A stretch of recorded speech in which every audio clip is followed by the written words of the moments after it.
I'm the founding director of growth at the AI Collective. We are the world's largest nonprofit AI community. And one little known fact that people don't know about the collective is that we actually have a 100 to 1 volunteer to staff ratio, meaning that our staff has to be incredibly effective in order to orchestrate over 100,000 people coming together with over 100 a month, 100 events every single month.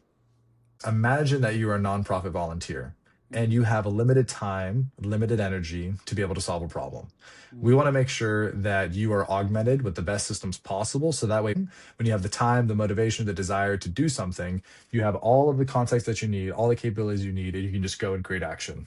The single biggest thing that will kill a nonprofit volunteer organization is not having everything centralized. If you have to go and hunt down another volunteer to get more context and information, it quickly unravels. We don't believe in gatekeeping. We want to make sure that everybody has access to resources, and the resources really should be AI native.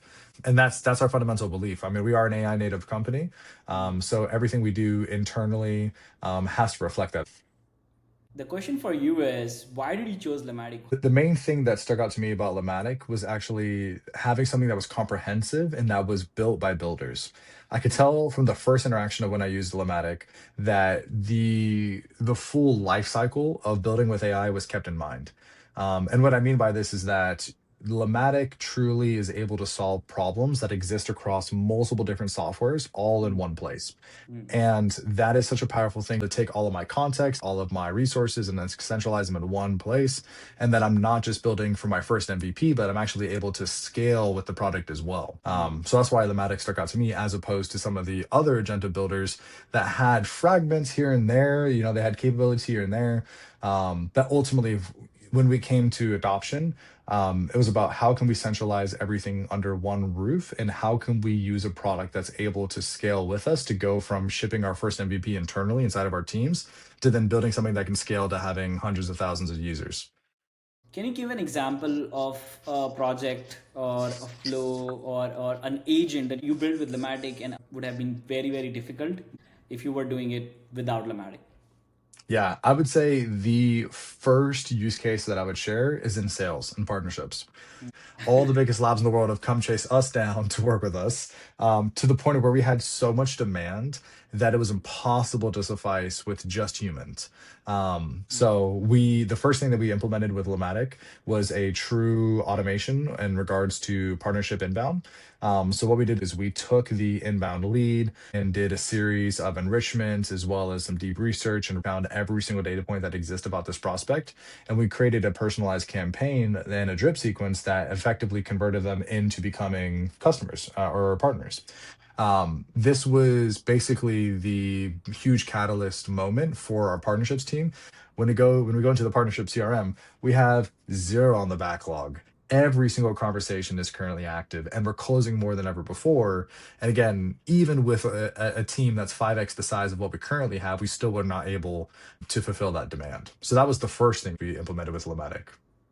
Do you have any future roadmap? One of the things that I'm most excited for with Lamatic is the notion of having SMEs turn into builders, right? And so this is something that I'm incredibly passionate about. I've worked on extremely high caliber teams. I've worked with people from OpenAI and Perplexity and Manus and Tesla, and I've had people that are in government and like worked with amazing, talented people. The one thing that I think is a complete unknown in terms of what it can unlock is when you allow people that have subject matter expertise to become builders, somebody that did not grow up building with AI, but has actually developed a skill set and an expertise that is world class, and then gains the skills to transition into AI and becomes a builder and is actually able to solve their problems through code, or in some cases even no code. To me, that's the next generation of wealth being unlocked. It's not going to be necessarily coming from the tech companies. It's going to be coming from people that have incredible skills and incredible experience, and is able to convert that knowledge into tools using a tool like Lamatic. So that I think is incredible. As it relates to the collective, we have people from all walks of life that are part of AIC. For example, I just met this morning with our education team. The education team doesn't have a background in data science. These are people that are philosophers. These are people that are studying ethics, legal and policy, and they are top of the world in their field. And being able to see them gain the skills through working inside of the collective to actually build products that solve real needs in their life, I think is probably one of the most transformative things that I've ever experienced. And that's something that I'm incredibly excited to see how Lamatic is tackling that problem area. If Lamatic was suddenly unavailable, what would break or change in your day-to-day operations, or at Oh least get man. a little bit disrupted? Yeah, my life would be a hell of a lot harder, I'll tell you that. The biggest things that would be disrupted would be our ability to close deals, which then fuels further global expansion and growth of the community, as well as our ability to onboard new chapters, new team members. Everything would come to a halt in that sense, where like we would significantly have to increase our workload. We'd have to go and hire more people in order to fulfill our partnership as we were in the past. We'd have to bring on additional assistants. We'd have to bring on additional middle management in order to fulfill all of the demand that we're getting on the chapter side. I think that's, if I could summarize one thing about that's happened in the collective in the last 6 months, is that hyper growth, right? Like we grew so much more than I think even ourselves anticipated, let alone the rest of the world. And the only way that we could deal with that demand was augmenting with AI. And Lamatic was absolutely critical at doing that. And knowing what's ahead of us at AI Collective, if Lamatic was to wipe off the face of the earth, I think we would be, excuse my French, shit out of luck.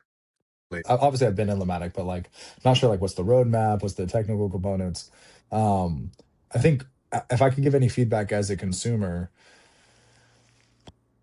I feel like you guys are building something future proof. Everybody is being locked in. So the vendor lock is very real.